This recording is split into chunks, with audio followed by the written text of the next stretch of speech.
I think most of the time, a brand cannot really create a meme. Right? I mean, they may create some funny content, but whether they can become a meme, as I mentioned, it requires some luck. I would say most of the time, a good brand who really good at like this kind of so-called meme strategy is they respond really fast so that they remake the meme in their own way. Right? I think that's a way that is like easier to I would say ride on the meme wave. Hmm. Another way that I see is they didn't expected that was a meme, but people turn it into a meme and then they embrace it. But most of the time, I would say that it's really hard for a brand to create a meme from the get go.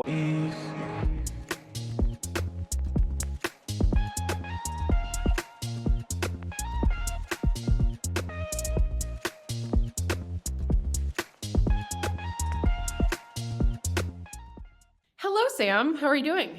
Avery, hello. Great to see you. I am in Los Angeles. I thought you would be here. You are not yet here. I know VCon's coming this weekend, so I'm just devastated, frankly. But I'm great. We're ships in the night. I'm so bummed to be missing you. I'm so depressed that you're not coming to VCon, but there's always next year. Sam, you were just attending a really cool innovation festival, crypto festival, Burning Man-ish festival. Tell Gen Z where you were.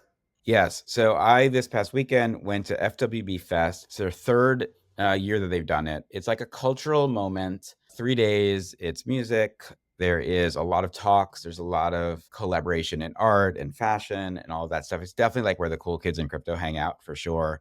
It was not only FWB, but Boys Club and some of these other like DAOs that all get together. It was actually a really beautiful spot. It was in Idlewild, California, in the mountains. So it was like it felt like adult summer camp basically, and I think it was about 900 people. It was great, and I was mentioning this to you earlier, but one of the things that really was cool about it was there was a lot of native crypto apps that were built for there. So Yep. there was Mesh, which was the ticketing app, which worked really well. It also was a messaging app. IYK had done some stuff there for like scavenger hunts and all that. The thing that I was most impressed with was there's a new app called Bend, and it's basically a wallet. And what they did is because FWB has their own token, they basically said if you pay an FWB or USDC or I believe Optimism, you get discounts at like the food vendors, the merch tables, the drinks for the evening, and that kind of stuff. Now, my biggest problem with crypto wallets, Avery, and I know you've had this pain too, is like, oh, now I need yet another wallet to do something. And now I have to get money over to it. What they did, which was really novel and interesting with Bend, was they gave out these cards. Well, this one actually was Optimism was giving these out. So basically it's like 10 Optimism on here. But they also had Bend had their own cards. And you could basically say, hey, I want to put $100 on my account because I want to spend it for food and for drinks and for merch. And then they would give you a card, and all you did was like scan the QR code. This one's already been scanned, so don't try that, Gen Z. But the idea is you would just like in the app scan it, and then automatically the money would just be there based on the debit card, right? So it was like such an easy onboarding. Yeah. So I was very impressed of like, this is kind of what we need, because it would allow, if like, VCon had its own currency, a very easy way to onboard and get people to like open up new accounts and be able to spend the currency local. And the fact that they were rewarding people with the discounts, I thought it was just like a really seamless thing. It's the most seamless wallet experience I've had in a while.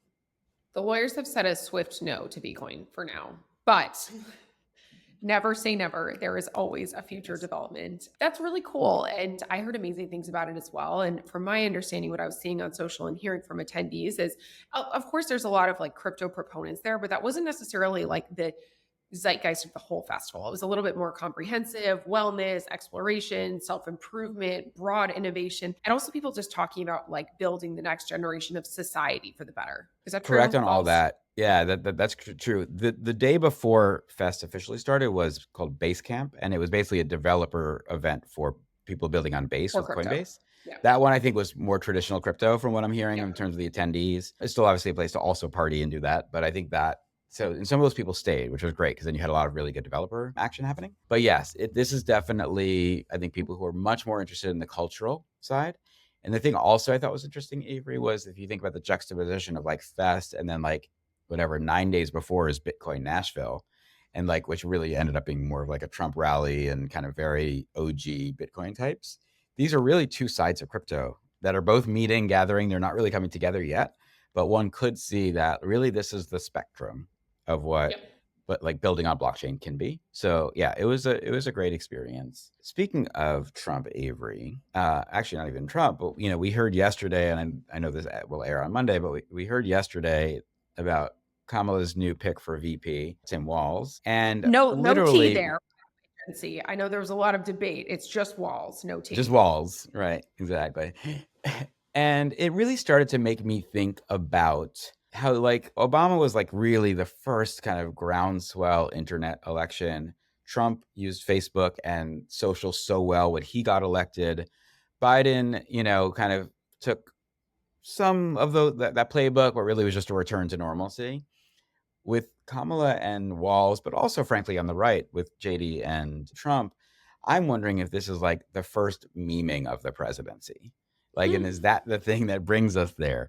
And I say that because literally within, I'm going to say 2 hours of the announcement, I started hearing like TikTok sounds that people had made already remixing his speech. There's a lot of stuff, and he himself talks almost in memes. I just wondered if like this is how it becomes the TikTok election or the Reels election, because people are remixing this stuff and utilizing it in their own content so much. I wanted to get your thoughts on how you think the kind of, again, meme culture, which we've talked a lot about and our special guest today is focused on, how that relates to the election itself. So, first of all, Sam, this is not a political show, so this is not political commentary, but this is commentary on social media and innovation. I think that's exactly what's happening. My feed too started to populate immediately with memes, with sounds, with proposed SNL characters and whatnot, which I thought was really funny, but also really helps spread the word and helps communicate, right? Like we know that social media can shape elections. Political parties who know how to use that in a smart way can really gain mind share, can gain engagement, which ultimately drives reach. It's very different than it was, 2 or 3 election cycles ago where you could just buy that purely on TV and media. Yeah, you absolutely still can. And of course, there's a huge correlation between who spends the most and who wins.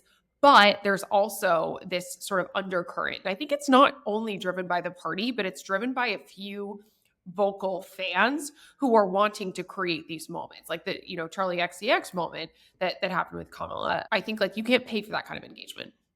Yeah, I agree. I think the thing that I'm wondering about most, from just personally, and was sort of the speed at which this stuff now all happens. And again, the fact that these creators are so good at, I'm going to take this and I'm going to remix it into music. I'm going to take this, I'm going to make it into a meme. I saw someone, and I put it up, I think on my Instagram, of like who had redone the Paris Walls logo to make it like highlight that it was saying Riz as part of it. Like there's just a lot of like that kind of culture that I'd like is happening at an epic pace. The other thing I think is interesting, because we talk about creators a lot, Avery, is this morning I woke up very early for a meeting, and then I had some time, and I was looking through TikTok, and I saw both sides of people doing lives on TikTok lives, where it was basically like, I'm voting for Trump, tell me why I should vote for Kamala, or I'm voting for Kamala, tell me why you're voting for Trump. And each one that I went into, and I went to a couple, had somewhere in like 4,000, 5,000, 6,000 people in this, and all of them are bringing up people to have the debates, like these live debates. Everyone's pretty knowledgeable about their side of it as well, so they're like they're not like just being like wild cards. They're like, I'm bringing facts, I'm bringing receipts to the table, convince me otherwise. And I also thought this idea of like almost like live call-in talk shows that are happening truly on TikTok and on Reels as a mechanism for how you can bring other people into and the fold on each side. It's also a paradigm that I think is new to this specific cycle. Yeah. And as you know, it's often hard for people to debate these kind of things in a civilized manner. But I love, especially Gen Z is actually driving, wanting to see both sides of this in a way that their parents and millennials have struggled to do so. So I really commend it. I'm excited, and we will have plenty to talk about on this during the coming months on Gen Z. Absolutely. And with that, let's cue up our guest. Our guest is Ray Chan. Ray is one of the original meme masters, meme makers, the most influential people, one of the most influential people in the meme world. Ray started 9GAG.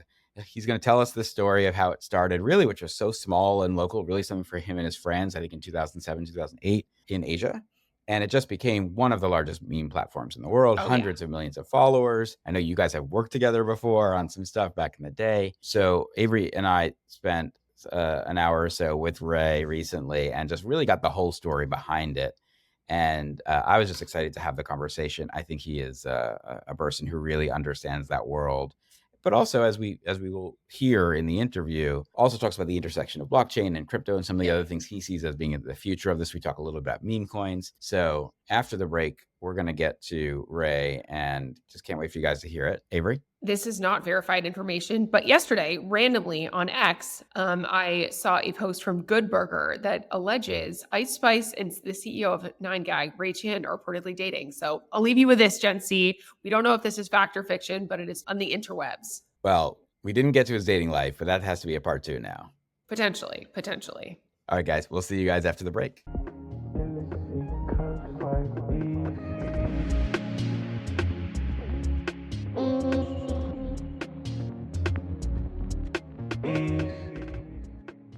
Hi, Ray. How are you? Good to meet you guys. Very good to meet you as well. Thank you so much for joining us on Gen C. I was actually just searching my inbox for 9GAG because I remember doing something with your team. And the last time I met with 9GAG was in 2019. So I'm super excited for this podcast and to have you on. Can you start off by just introducing yourself? Tell us a little bit about Ray Chan and a little bit about 9GAG. Yeah, sure. For 9GAG, we started the company like 16 years ago.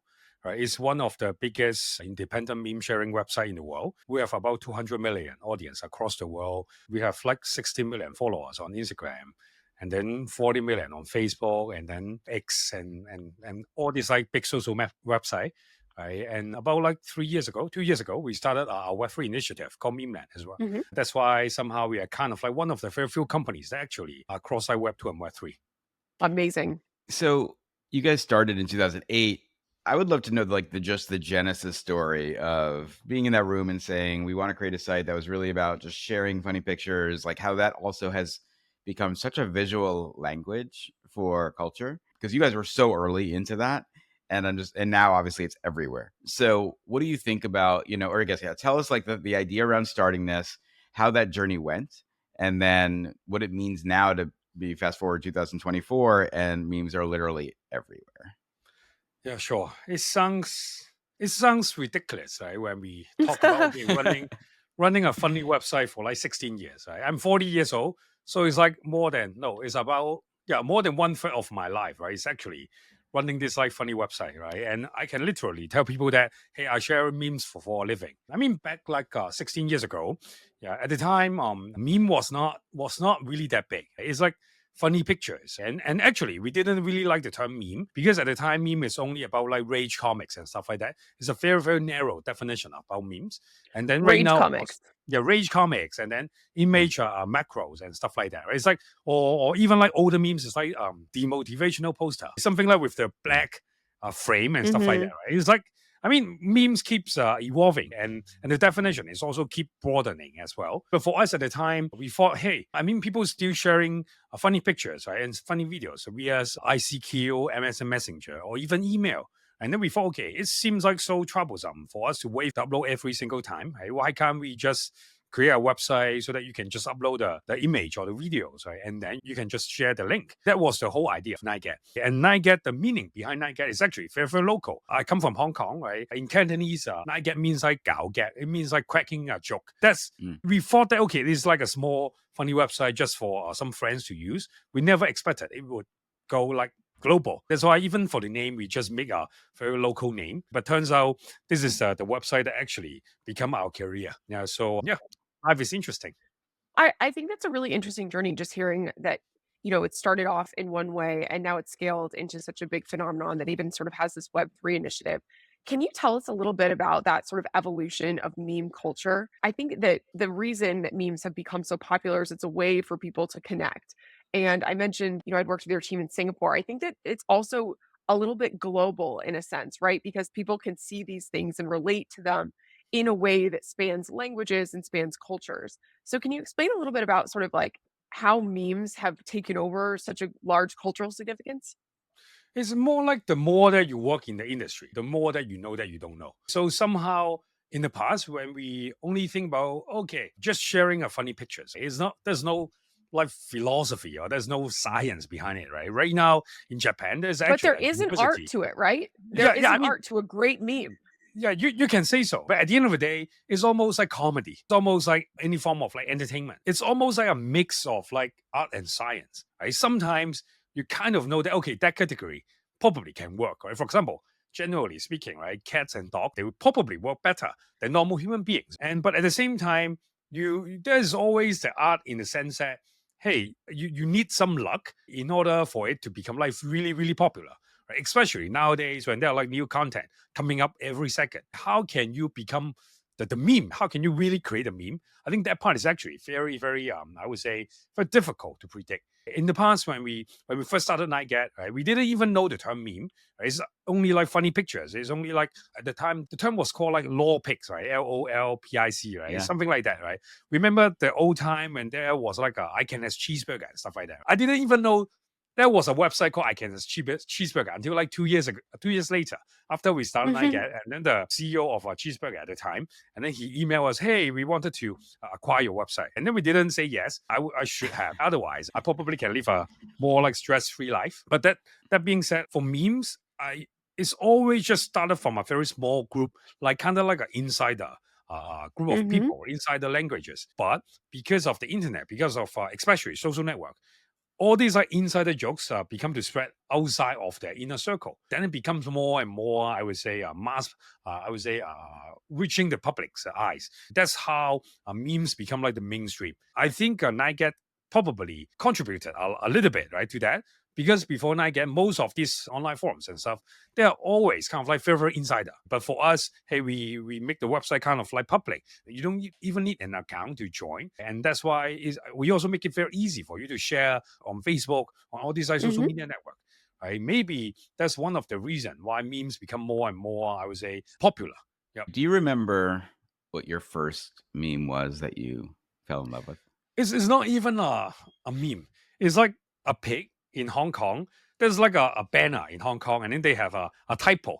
And I took that picture and then post it. It's not even funny when I look back. But at that time, I thought it was funny. I think it's unfair to say that. It's almost like, hey, when you share meme for a living for more than a decade, of course your standard should be higher right now. It rises. You're not Yes. going for like the Yes. baby with the muscle. Yeah. You're like, it's niche. Like you got to know there's a craft to it. Yes. That's just like how we pick girlfriends and boyfriends, right? The first one, usually, when you look back, is not really that good. Yeah. Exactly. That's so true. Avery, for you, do you remember what your first meme was? I think the first like internet pop culture video where I started to realize that like everybody got it and like internet culture was culture was that Charlie bit my finger video and then all of the subsequent memes from there. I was actually working at YouTube at the time and like it was like the most popular thing. And of course, right, even to your point, it wasn't, it was so normal that I was like, it wasn't crafted, it wasn't an actor. That's when I started to be like, wow, this isn't just something I send like to my friends. It has the potential to really like reach. It can make millions of people smile, hundreds of millions of people smile in that specific video case. Ray, the capacity where I worked with your team back in the day was actually on a brand account. I think that we worked with 9GAG on sort of an influencer deal. Can you tell us a little bit about building your brand and working with brands through the sharing of content that's either originally created by you guys or not originally created by you all? Because I know that's a big part of your business too. Yeah, sure. For 9GAG, basically, we seldom create content by ourselves, right? We always work with our creators because Yeah. at the time, we always believe that, hey, there are so many funny content on the internet already. Why do we have to create more content? Why can't we become the platform that share other people's content so that we help our creators reach more people? That's the original idea of 9GAG, right? So even for us, we find some funny pictures, we share them. We actually really don't really create them. And for us, most of the so-called branded deal, right, that we work with influencers, most of the brands, they want to go the funny route to reach the younger generation. Because I mean, of course, like every person, right, love funny stuff. But I would say that generally speaking, the younger a person is, the more likely that they like funny content. That's why a lot of the brands, when they want to reach, like in the past, it's like Gen Z, now it's like Gen Alpha. And that's why they want to work with influencer. But most of the time, they don't even know which influencer is actually hot. That's why they want to work with us so that we can suggest some influencer with them. So on one hand, the influencer create the content for the brand, and also for us as a platform, we also amplify the content. That's our main business model. Yeah. So Ray, I've seen a lot of brands fail at trying to kind of create meme strategies.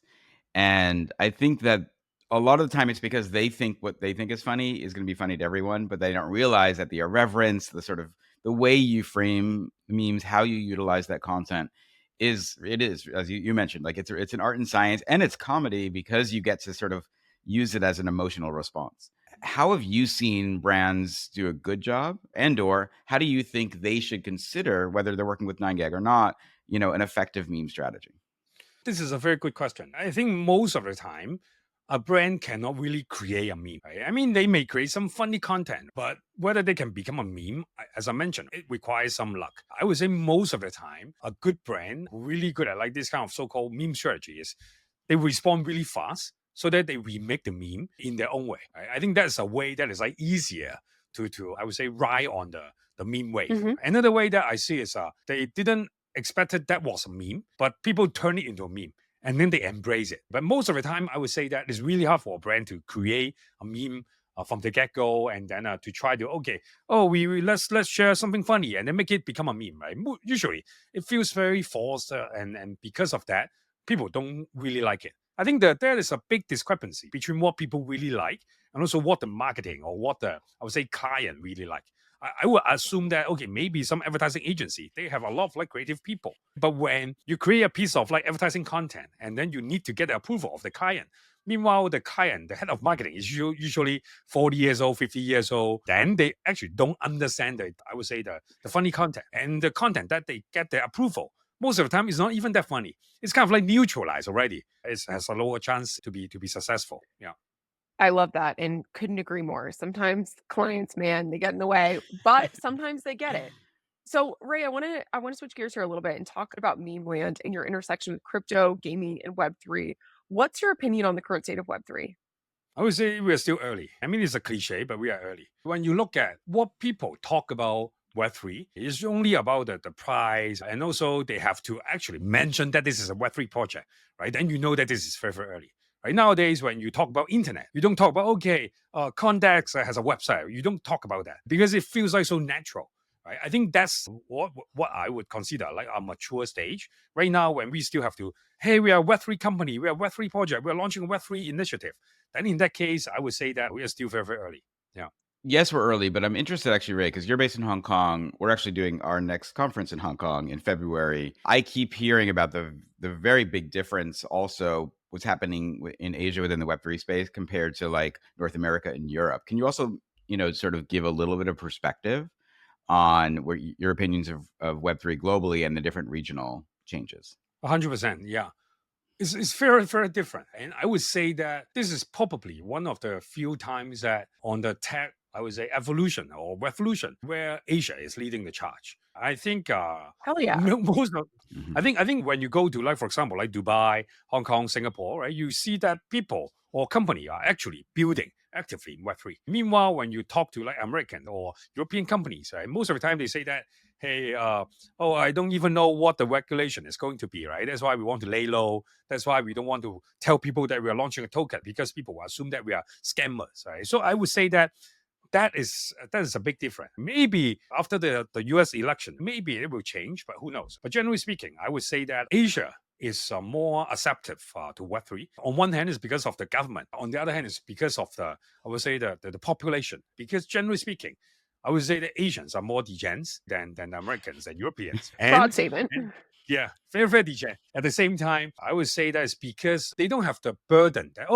this is a good like a payment app. Oh, this is a good website. Right? They don't even have that, right? Some of them may not even have a bank account. So to them, using crypto is almost like learning something new to them, but they don't have any burden. Right? So for that, they Mhm. will not say, I think that the Web2 payment solution is way more easier. They don't think about that. Right? So I think maybe that's one of the reasons why Asia is actually kind of like leading the charge in Web3. So, meme coins, scene coins are on a tear, both up and down, very volatile. As someone who is tracking this market closely, what are you feeling on the sort of tokenization and monetization of culture in this specific format? Mm, I think most of the time people make it sound like so boring, right? I mean, when you say that tokenize the culture, right? It sounds like so old. Most of the time, culture is only very, very ripened, right? When it feels young. But when you talk about trying to tokenize it, it sounds like so commercial. That's why I think most of the time, right, when people talk about stuff like this, it only attract like more like mature people. That's why you can see that most of the big topic in Web3 are the users. They don't really care about that. But at the same time, when you talk about fun stuff, when you talk about, okay, this is kind of like a semi-gamble and stuff like that. I'm just making a bet. Or maybe let's buy the meme coin to support that, to show that. Right? I think stuff like this, Mhm. I think generally speaking, it gets more interest from people. I would say that instead of focusing on, how can we tokenize the culture, maybe we just try to embrace culture, but in the Web3 format. Yeah. So Ray, I guess I want to dive in a little bit to that because I think that memes in general, I think, had such sort of a viral opportunity because everything was free. The fact that I could send Keyboard Cat 5,000 times and it didn't cost me anything other than a little bit of time to do that, compared to, I think, the idea that Web3 is really all about ownership. And I guess I struggle sometimes with this idea of monetization of meme culture, which you guys have done very well as a brand. And I think that makes a lot of sense, in the same way that I think brands have thought similarly, let us make sure we are playing the internet game. And so therefore memes are kind of part of our cultural language. But the concept around everything should be a financial market is something that I think almost feels antithetical to meme culture, where it's free, open, it's exchanged thousands and thousands of times back and forth. It can mean anything from I just broke up with someone to I just got a new job to I just had a terrible dream. Like, it doesn't matter what the thing is, but there's a meme to answer it. If I have to think about the idea of whether I should turn this into a financial asset, it feels like it takes a lot of the fun away. I guess I'm wondering your thoughts about the idea, because memes really want to live free and open and have almost no provenance when it really comes down to it. How do you reconcile that for those people who are looking to trade on financial culture? I would say that for the lack of comparison, right, let's replace the word meme with art. Yeah, art itself is a very, very broad, but there are a few artwork that actually get sold at a very, very high price, right? I mean, at all these like big auctions, there are always some like high price artwork that get bought. But it doesn't mean that every art can be bought. It also doesn't mean that every art is worth buying. So I would say that when we talk about meme, maybe some of the meme coins is worth buying, but I would say that most of the meme coins are not worth buying. And only meme coins is only a very small part of like the meme culture, right? So that's how I see it. So I would say that sometimes people try to force it. Sometimes they try to like come up with like very randomly as kind of like meme in itself. I think you can find some good element why some meme coins can work. You can find some good elements that why some memes can work as well. But it doesn't mean that they will surely work. It also doesn't mean that they will be really, really successful in the long run. So I think sometimes for people like us working in Web3, we kind of like put an equal mark between meme and meme coins, right? But I would say that meme is much, much bigger, right? It's kind of like part of the really, really big internet culture. But meme coin is a very, very small part. And most of the people who actually buy meme coin, maybe they enjoy meme, but it doesn't mean that they need to buy every meme coins that they see or every meme that they see. Yeah. Yeah, I mean, I was doing some research before we spoke, and the original owners of Nyan Cat, of Disaster Girl, of like Successful Kid, all of these like memes that people are again sending thousands and thousands of times a day, have sold NFTs of these memes so that someone gets to say, I own the original. And some of them have gone for a tremendous amount of money. You guys obviously have your own NFT collections. You understand the value exchange of that. I guess, do you see in the future that someone is going to look and say, I own Keyboard Cat as equivalent from an art perspective to say, I own a Warhol? Is that where you think this goes? Or is it more just internet culture has its own industry, its own language, its own collector base? And really, this is for the insiders who grew up in this culture? This is a very interesting question. I mean, if you look at where they got bought, I think a lot of these like meme like NFTs, they actually get auctioned at all these like big auction house. So in that sense, they're almost like equivalent to all these like big pieces of like artwork. They are Warhol or Picasso, right? All these like famous artists. I think, but at the same time, the memes, right? Unlike great artists, right? They actually don't have like follow-up art pieces. It's like, okay, this Dodge image, right? It's like a random picture of the Shiba, and then, or a Nyan Cat, right? It's just that image. So most of the time, it doesn't mean that the follow-up pieces of the so-called creator will also get purchased at a high price, right? I think that part is quite different from artwork. But generally speaking, I would say that when we talk about a meme being bought as an NFT, I think that part is, I would say, closer to how people see artwork. It's almost like owning a piece of the internet culture. That's how people see that. It's almost like buying an, I would say, artifact in a way. That is how people see meme NFT. Meanwhile, for generally speaking, right, for our NFT collections, which is unrelated to all these like traditional memes and also like other NFT collections, or even like meme coins, they enjoy certain features of meme in itself. But comparing to the traditional definition of meme, which is a picture, they're very, very different. They're also very differently. And people who buy them, they may not feel like they are owning part of the internet culture. But for them, okay, this is an asset, a speculative asset where people Mhm. believe that, okay, it will go up in price. So I would say that on that end, they are quite different. Yeah. So I think what you said was really inspiring for me to think of differently, which is the idea of these are historical artifacts of a culture. In the same way that you could say, whatever, Michael Jordan wore 2,000 pairs of shoes in his games, but the one where he won the championship has that much more value because of the moment in which it existed. So there's something really interesting about that which I think is not even a today thing.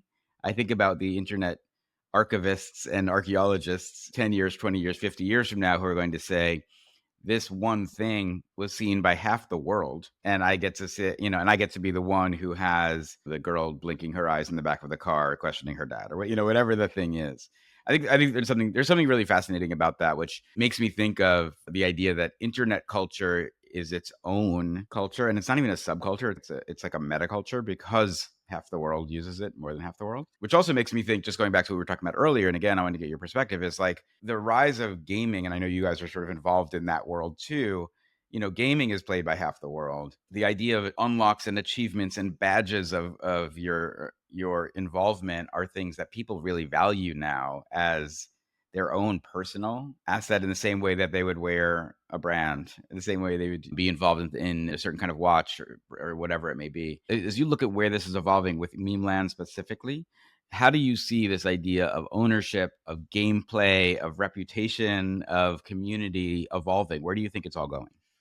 I think it makes a lot of sense, right? And there's a large room for growth. The simple reason is look at how people spend their time. For example, how many hours do we actually go out? I'm not saying that we are the time that we go out to work, but actually go out doing nothing, right? Walking on the street. And that's the value of your expensive clothes or shoes or maybe handbags and stuff. Meanwhile, for a lot of the newer generation, they actually spend more time online. So having the gameplay moment, having a very good, like I would say, virtual clothes or virtual land or virtual NFT or virtual PFP is actually more important to them because that represents their identity even more and that even reach more people. So somehow you can even say that, okay, buying an expensive PFP, I think the ROI is higher than a Lamborghini because that Mm-hmm. PFP can be seen by like millions of people.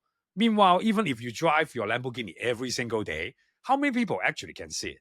Maybe like Right. 100 people. So that means like a year, you only get seen by like 36,500 people. By that sense, maybe spending like millions of dollars buying an NFT kind of makes sense because the Mm. ROI is way higher. The eyeballs that you can get is way higher because most of the time, owning high prices item like this, or on one hand, of course, it's the utility. On the other hand, is the power of flexing. I think that Mm. part is quite important when we kind of like zoom out and look at why the newer generation actually thinks, okay, all these like virtual items is worth a lot of money. How come they are willing to spend so much time online instead of like offline? Yeah. And I also think that what you just mentioned in the way people change outfits is also related to a PFP culture, right? So, when we're spending more and more times in metaverses, whatever they be, Apple devices or whatever, and then we look at the fact that today I could be a CryptoPunk and tomorrow I could be a captain and the next day I could be a pudgy penguin, whatever it happens to be. It's not something that it has to be permanent. It's something that I can change every 10 minutes if I wanted to.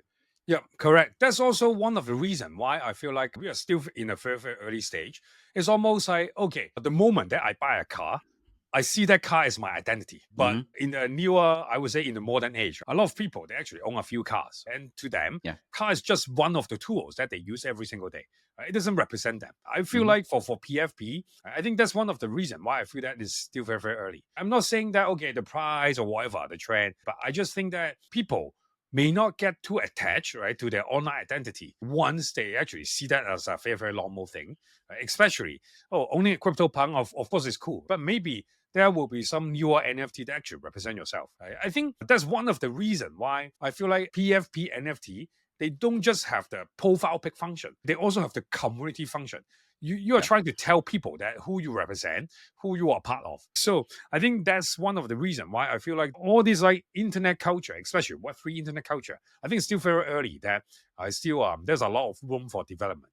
Yeah, and just to bring that point home, I was with a guy yesterday for dinner who is very deep in the collectible world. And the conversation we had was the idea that when comics first came out, when Jordans first came out, like all the people bought them to use them, to read them, to put them on their feet. It took decades before people started to say these are collectibles. And I think we're still so, in essence, 6 years into the real NFT experience, maybe 8 years if you're being generous with a couple of projects. But the fact that CryptoPunks are 2018, we're 6 years in, and yes, the speculative value has gone everywhere for right now. Right now, they're $100,000. At one point, they were 350. His thesis is at some point in the future, and he's like, I don't know the time horizon, but he's like, at some point in the future, every one of these is a 7-figure asset. The question is, can you make more money not buying one today and trading, or can you make more money just buying one and holding it, even if that holding has to be for 20 years?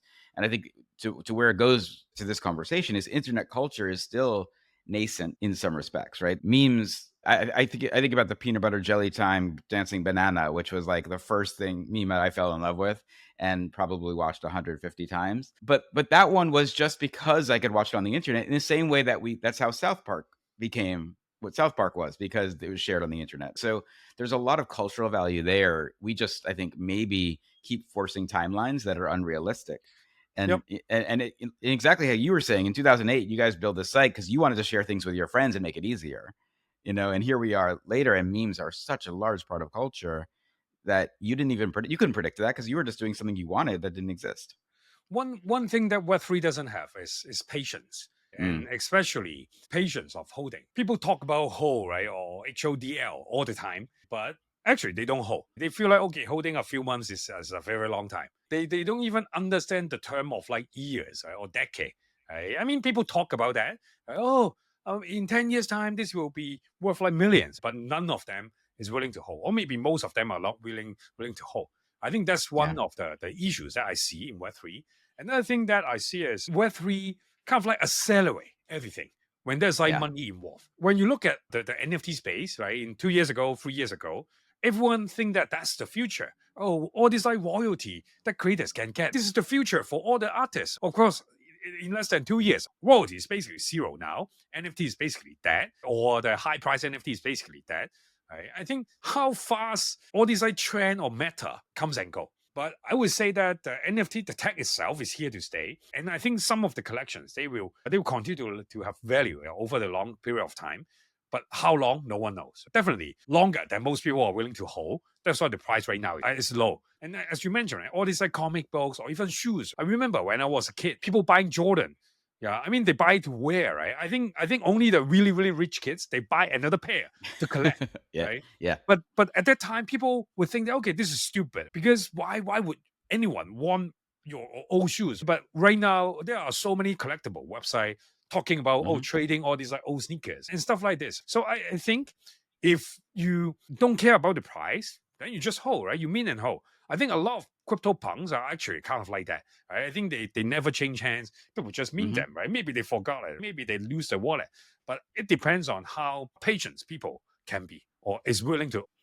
So Ray, just to bring it home, my final question for you is when you look at the meme conversation, going back to 9GAG and the thing you guys work on every single day, we're still less than 20 years into that. If you were to project out, into the future, what do you think sort of the future of the meme category, like how do memes evolve from where we are today?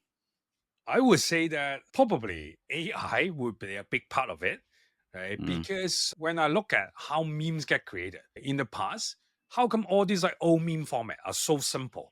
Right? It's because it's really hard to create content. Remember all these like demotivational poster. It's like a stock photo, right, with a frame, and you only change the text because Mhm. at the time taking a good photo is really really hard. And then later, right, even with Rage Comics, you only kind of like fill out the speaking bubble because drawing the comic is really, really hard. But nowadays with AI, with all these like tool like Mid Journey and stuff, you actually very easy with a few commands. Then you can create a really interesting picture or photo or comics or even videos. Then I would assume that a lot of this content they will get created with AI. But at the same time, the challenge of a content to become a meme is no longer on the creation part. It's more on the distribution part because these Mm. days, right, when you see like thousands of content every day, right? Maybe you just and then you just scroll past it. Right? You don't even share that with your friends because you feel like, okay, maybe my friend will also see that on their timeline. So I think that the challenge of content to become a meme will become harder on the distribution part. But generally speaking, I would assume that more and more great memes, right, will be created with AI, maybe even with AI voices, AI videos, right, and all kind of stuff. That is almost like for sure, because when tools unlocks the creativity of human beings, it will help more people to become a good creator. And in the past, maybe I can think of a funny joke, but I cannot create a funny picture. That's why I couldn't Right. become a meme creator. I can probably do that with AI. Yeah, and how can we create content that actually makes the whole world love it? I think that is always the holy grail of how to become a great meme. Yeah, and that being said, a lot of these like old memes that can stand the test of time, I would say that they will continue to be valuable because they are the Warhol of meme. They are the Picasso of memes, and those are the piece of content that can, I would say, that will be valuable in the long run. Valuable doesn't mean that monetary value, right? But people will continue to treasure it, continue to use it. That's what I mean by valuable. Yeah. Amazing. Ray, thank you so much for your time today. I know it's getting late there, and we really appreciate having you on the podcast. This is a category that we talk about so much. So having one of the OGs here to tell us the sort of history of it, but also where it's going is really valuable. Thanks for spending time with us. Thank you. Ray, thank you so much for joining us. This was an amazing conversation.